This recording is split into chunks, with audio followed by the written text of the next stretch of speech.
lugar de encuentro para el talento venezolano, dentro y fuera de nuestro país. Continuamos por todos los medios con Mingo. Otro nivel.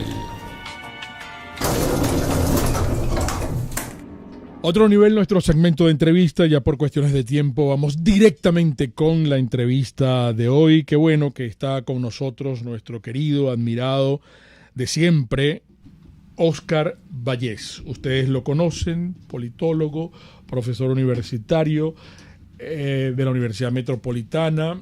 Y déjenme decirles, yo quiero empezar esta conversación agradeciendo a Óscar, porque fue una de las personas que más me motivó, que más me decía que yo tenía que estar en Radio Caracas, y fue una de las personas que me puso en contacto con Nestares y quiero reconocer eso. Pues Óscar, de hecho, me invitó cuando él tenía un espacio acá los viernes. Óscar, un gran abrazo. ¿Cómo estás? ¿Cómo te ha ido? Un saludo de todo el programa y de Radio Caracas para ti. ¿Cómo te va? Bueno, encantado siempre, Mingo, que estés al aire, encantado que estés al frente de tus micrófonos y sobre todo en ese ambiente natural. Realmente tenerte en los medios, por todos los medios, en este programa tan bueno que tienes, realmente es un privilegio para tus oyentes y para quienes asistimos invitados a tu programa, Mingo. Muy buenos días. Muy buenos días, querido amigo. Fíjate, yo quiero comprometerte en que nos hagas una clase hoy maravillosa, porque Isabel Pereira, una gran amiga en común, me envió su más reciente artículo y ella... Voy a tomarme un minuto solamente para hablar de la introducción del artículo donde te menciona a ti, porque ella decía en este artículo del Nacional: cuando atravesamos momentos luctuosos en nuestra vida ciudadana, es importante tratar de entender que hemos perdido aquello que nunca hemos tenido o quizá que desconocemos. Surge esta inquietud ante la presunción de que en realidad nunca hemos vivido plenamente en democracia, o quizá me atrevo a decir que no conocemos en su extensión y profundidad lo que significa vivir en una democracia liberal como debe ser. Esta pregunta surge cuando oímos una magnífica exposición del profesor Óscar Vallés dirigida a los jóvenes desde CEDICE, orientada a sembrar una reflexión sobre cuál es el significado cultural, moral y político de la democracia. Tomamos incluso, le robamos a Isabel parte de este texto para ponerlo en nuestra cuenta de Twitter y promocionar este encuentro contigo. Óscar, ¿por qué los venezolanos no sabemos realmente qué es el significado moral político de la democracia? Bueno, Mingo, creo que hay que distinguir aquí dos grandes tradiciones, ¿no? Que en Venezuela, lamentablemente, como en otros países de la región, en varias partes del mundo también, son dos tradiciones que por lo general la población no la conoce bien como tradiciones, porque nuestros sistemas educativos, inclusive nuestros sistemas más sofisticados en materia política, como las escuelas de ciencias políticas, los posgrados en políticas, tampoco lo consideran, ni siquiera lo presentan, ¿no? Y es por un lado la tradición democrática, que es una tradición que, como todos saben, eso sí se conoce muy bien, es una tradición que viene desde la antigüedad, desde el antiguo mundo griego, desde al menos la Atenas en su máxima etapa democrática y de esplendor, que es la Atenas conocida como la Atenas de Pericles. Y por supuesto la segunda gran tradición, que es una tradición que arranca prácticamente a partir al menos de 1690, con la obra de John Locke, que es la tradición liberal, ¿no? Entonces ambas tradiciones, la democrática por un lado y la liberal por la otra, confluyen en buena medida como tradiciones que empiezan a ser consideradas complementarias y necesarias a partir del horror que vivió el mundo y que sobre todo padeció Europa, sí, sobre los totalitarismos y por supuesto la Segunda Guerra Mundial, ¿no? Sí. A partir de allí, la reconstrucción de las sociedades europeas y hoy estas sociedades que admiramos muchísimo como Alemania o las ciudades del norte, Suecia, Suiza, Holanda, Dinamarca. Y también Polonia y Hungría, por ejemplo. Después de la caída del muro, que han desarrollado y que están consideradas al menos Polonia considerada entre las 15 democracias mejor constituidas del mundo. Bueno, este tipo de tradición se confluyeron a partir de la Segunda Guerra Mundial y empezaron a entender que las necesidades y los ideales democráticos que se concentran en la participación política, en cómo la gente participa en los procesos de toma de decisiones y cómo el ciudadano común puede influir y de hecho influye en la agenda de tomar las decisiones. Estos valores de la participación política no pueden estar exentos, no pueden estar, al margen de los valores liberales, de los derechos individuales y de las garantías que requiere la libertad y la prosperidad, que forma parte del ideario liberal. Entonces, a partir de allí se confunden y se fluyen ambas perspectivas, y hoy en día, incluso los índices más importantes del mundo consideran como las democracias bien constituidas aquellas sociedades que logran efectivamente tener un alto puntaje en materia de participación ciudadana, en materia de igualdad de rasgos, que tipifican la tradición democrática, pero también sociedades que tienen un alto puntaje en las instituciones que ofrece el pensamiento liberal o que ofrece la tradición liberal, como por ejemplo la división y equilibrio de los poderes, por ejemplo el Estado de Derecho, por ejemplo la sujeción de la fuerza civil, de la fuerza militar y del poder de coerción a los dictámenes del poder civil y otros que constituyen en buena medida principios y valores del ideario liberal. Luego, hoy en día, las sociedades más prósperas, las sociedades más estables, las sociedades donde efectivamente el ejercicio de libertad es pleno y patente, las sociedades que capitanean en buena medida el paradigma más propicio y mejor ordenado de civilidad para la vida humana, son precisamente estas sociedades que logran tener un alto desempeño en las instituciones democráticas y un alto desempeño en las instituciones liberales. De tal manera que las democracias liberales, que es como se denominan fundamentalmente estas sociedades en los índices más prestigiosos del mundo, ojo, y no son índices que se producen en el imperio, índices que se producen en Suecia, por ejemplo, que es el más importante de los índices que hasta ahora contamos, identifica precisamente estas sociedades como democracias liberales, ¿no? De tal manera que la democracia liberal no es sencillamente una entelequia creada por el liberalismo como doctrina moral y política, sino que ya hoy en día es sencillamente una forma política que identifica precisamente cómo confluyen estas dos grandes tradiciones, la democrática y la liberal. Qué interesante, sobre todo el aspecto que tiene que ver con la participación del ciudadano, con el compromiso del ciudadano para ser arte y parte en eso que es democracia y en eso que es liberalismo. Yo te voy a poner un ejemplo para que lo analicemos. Ayer conversamos con Diego Arria y terminábamos la entrevista porque Erika y yo le preguntábamos, que un país dominado por un régimen que ha quedado en evidencia como violador de derechos humanos ocupe una silla en el Consejo de Derechos Humanos de las Naciones Unidas, no es coherente, no, es una ironía a todo esto. Y Diego Arria inició una campaña para recolectar firmas, para mover la conciencia y al mismo tiempo, pues, buscar una actividad ciudadana para que el Consejo de Derechos Humanos de la ONU, todos participáramos y dijéramos, mira, esto no puede seguir siendo así.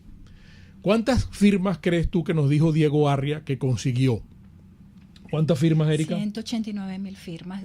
189.000 venezolanos firmaron de 30 millones de venezolanos. Solicitando, que era simplemente para solicitar que sacaran a Venezuela de ese Comité de Derechos Humanos de la... Claro, ahí tiene un ejemplo, Oscar. Bueno, esto es algo realmente que puede tener otras explicaciones, ¿no?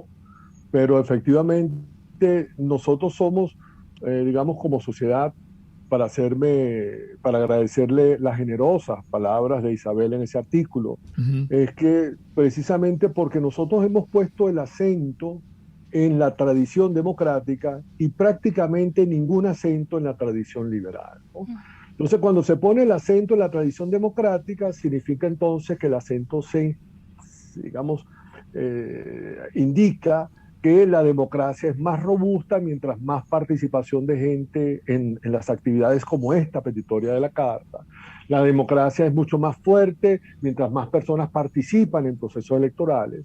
La democracia es mucho más fuerte mientras más personas participan en manifestaciones y protestas, pero también, cuidado, las decisiones son mucho más democráticas cuando ellas se expresan la gran mayoría, ¿no? Entonces, el problema es que la regla de la mayoría por sí sola puede producir, como de hecho lo ha producido en los ejemplos históricos más horribles y más terroríficos de la vida humana o de la existencia humana, regímenes muy oprobiosos. Hitler gana las elecciones en Alemania y rige la Alemania nazi por regla de la mayoría. Bueno, sabemos en Venezuela, no hay que ir muy lejos, ¿verdad? Cómo esta supuesta mayoría, este supuesto liderazgo del pueblo puede generar gravísimos problemas y distorsiones a la libertad. Por eso es que en Venezuela esta tradición democrática le ha faltado en buena medida el componente liberal. Y el componente liberal en Venezuela ha sido prácticamente, si no satanizado, al menos se ha sido en buena medida estigmatizado como si fuese un asunto de ricos, como si fuera un asunto de derecha, como si fuera un asunto de privilegiados. Entonces, cuando uno trata de promover las libertades individuales, cuando uno trata de promover las garantías de las minorías ante esas mayorías que a veces circunstancialmente se forman en una sociedad, pero que a veces esas mayorías transgreden y violan flagrantemente derechos individuales, para no hablar ya de derechos humanos, efectivamente se encuentra en una sociedad como la venezolana, que no tiene instituciones bien enraizadas en la población, ni prácticas ciudadanas bien enraizadas que hagan valer los derechos individuales y los derechos humanos. Por eso es cuando tú solicitas que saquen a Venezuela del Comité de los Derechos Humanos, estoy seguro que de esos 30 millones que haces mención, por lo menos 25 no tienen la menor idea que Venezuela forma parte de un Comité de Derechos Humanos, y de esos 25 al menos 24 desconocen qué son los derechos humanos.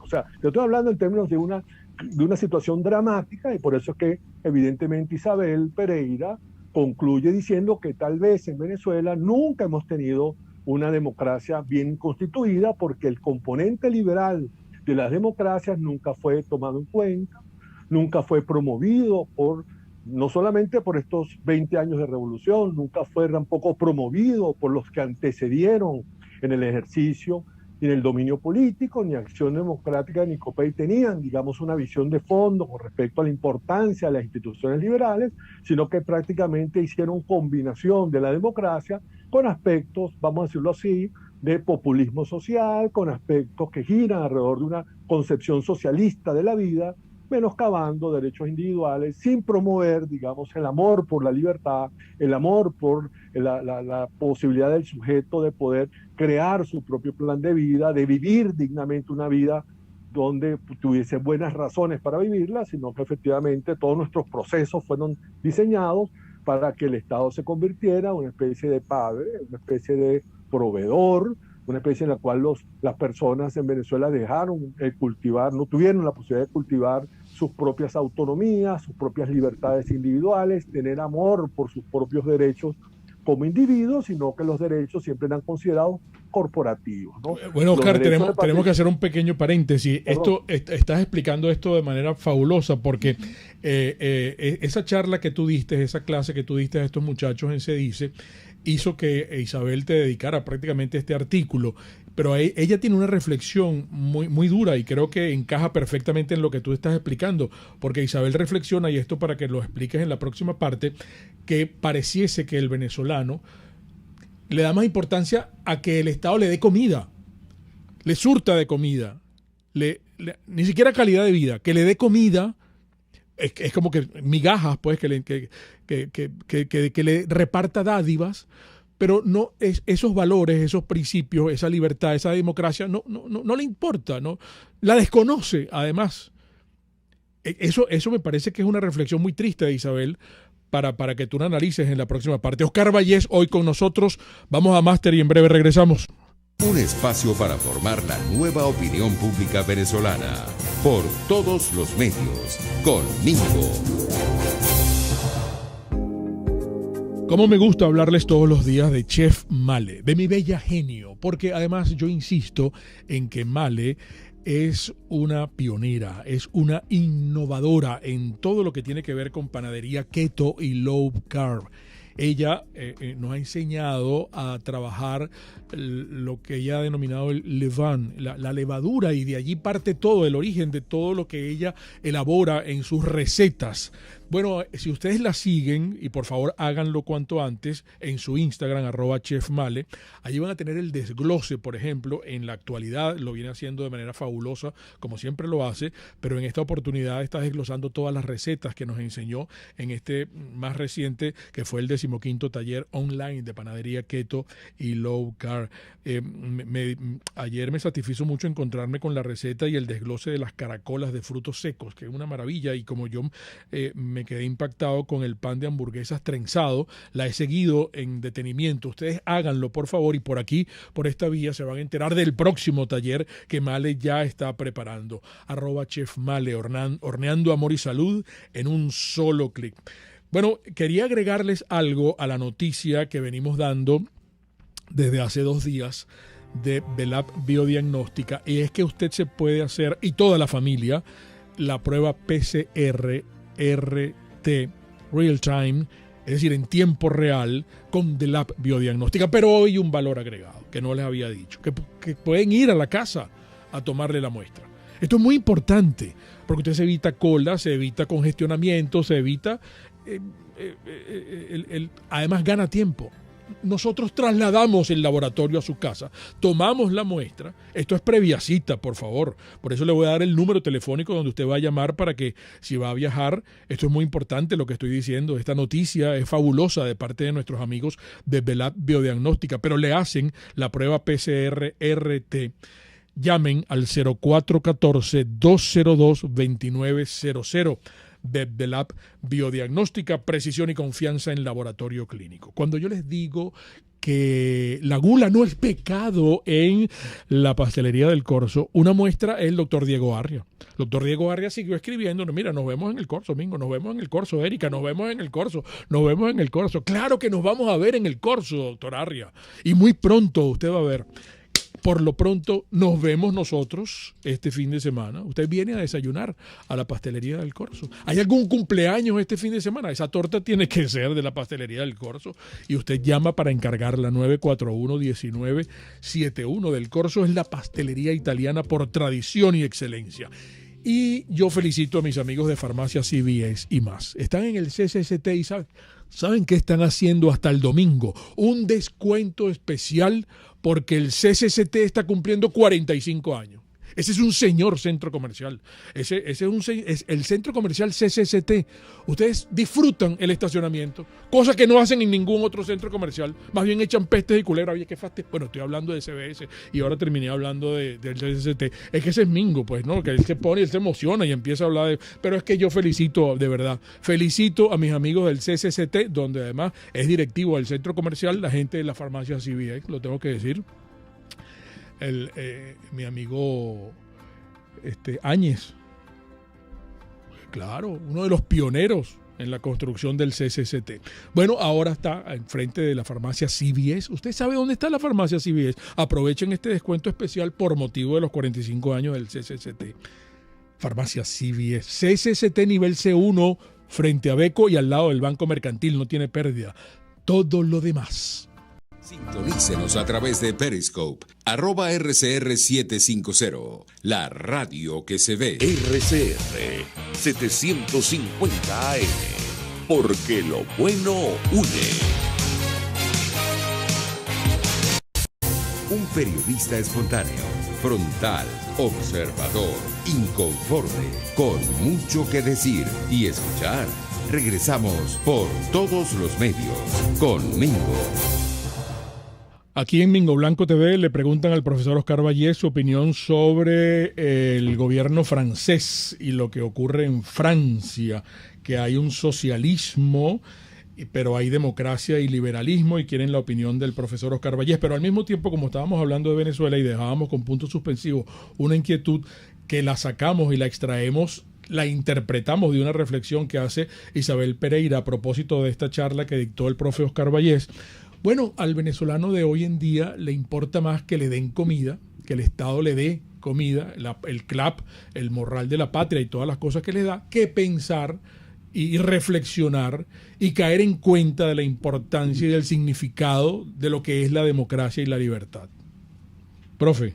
Bueno, sí, bueno, esto es, creo que es el final, no el final, porque uno no sabe hasta dónde esto puede llegar a, inclusive, esperemos que no, pero puede ser incluso hasta peor, pero este es el resultado de un gran proceso histórico que surge prácticamente desde las mismas raíces de 1958 con la restauración, digámoslo así, a partir del Pacto de Punto Fijo, y lo que se conoció entonces como la democracia venezolana, que se convirtió como un ejemplo o paradigma en América Latina, sobre todo rodeada Venezuela de regímenes dictatoriales o en todo caso de autocracias muy acentuadas, o en el caso de Colombia de una gran inestabilidad por la violencia interna que vivía Colombia, digamos, a partir del 58 y 60 en adelante.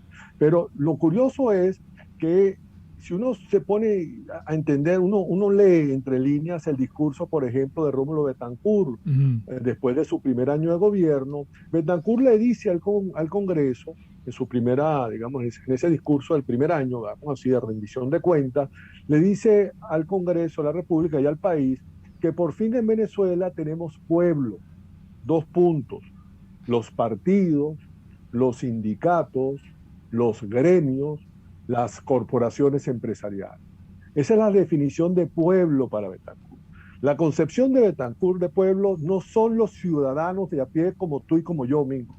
La concepción de pueblo que tiene Betancourt en mente es, digámoslo así, las organizaciones sociales, los gremios, los sindicatos, los partidos. Luego, si usted no formaba parte de un gremio, si usted no formaba parte de un partido, usted prácticamente no existía como ciudadano. Usted no era un portador de derecho. El portador de derecho era el partido, el portador de derecho era el sindicato. Quien podría reclamar derechos laborales no era el ciudadano de a pie, era el sindicato.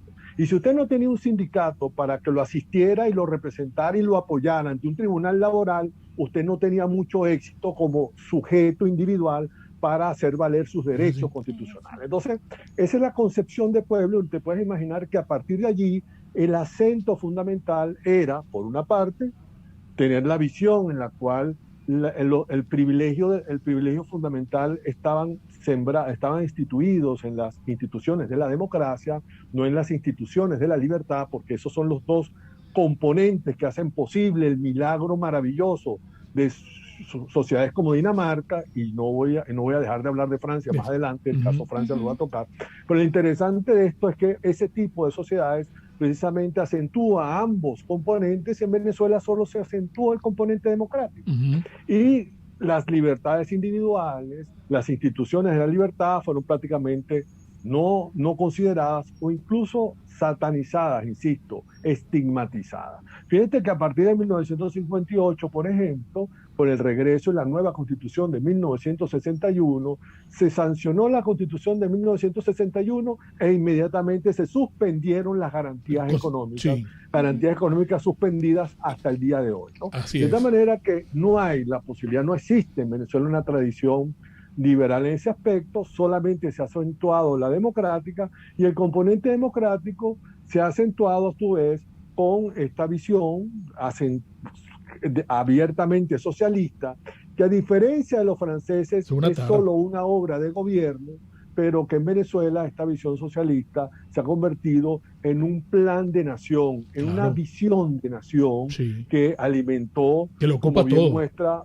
Exacto, como bien muestra Farías en sus artículos, unos muy recientes, sobre el caso del por qué en Venezuela no existen liberales, un artículo maravilloso de Hugo Farías, que invito a buscar a tus oyentes, y cómo allí se muestra cómo toda la planificación y la concepción de la sociedad, no solamente en los planes de la nación, sino en los discursos, en los mensajes de los líderes más importantes, tanto adecos y copellanos, y de la sociedad civil, de estos primeros 40 años venezolanos, del 58 al 98, fueron todos concebidos para que los ciudadanos no tuviésemos la posibilidad de tener personalidad política propia, sino que sencillamente éramos sujetos que dependíamos de estas grandes corporaciones. Y los partidos operaban como un club, y operan como un club.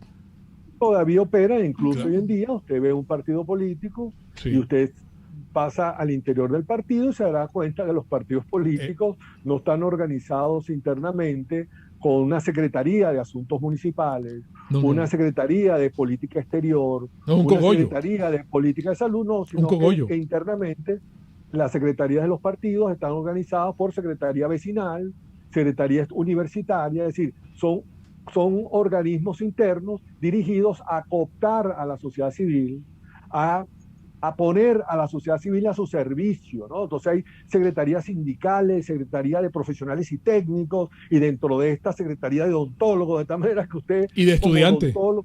Y de estudiantes, de tal manera que los partidos políticos se convierten en una especie de pulpos, ¿no? Que mediatizan para buscar controlar a la sociedad civil, cuando sabemos que una sociedad civil es fuerte, es vigorosa, es innovadora, es creativa. Autónoma. Cuando es autónoma, independiente del Estado, y autónoma, independiente de aquellos que aspiran a dominar el Estado, como son los partidos. Entonces, nos quedan unos dos minutos, Oscar. Ajá, vamos.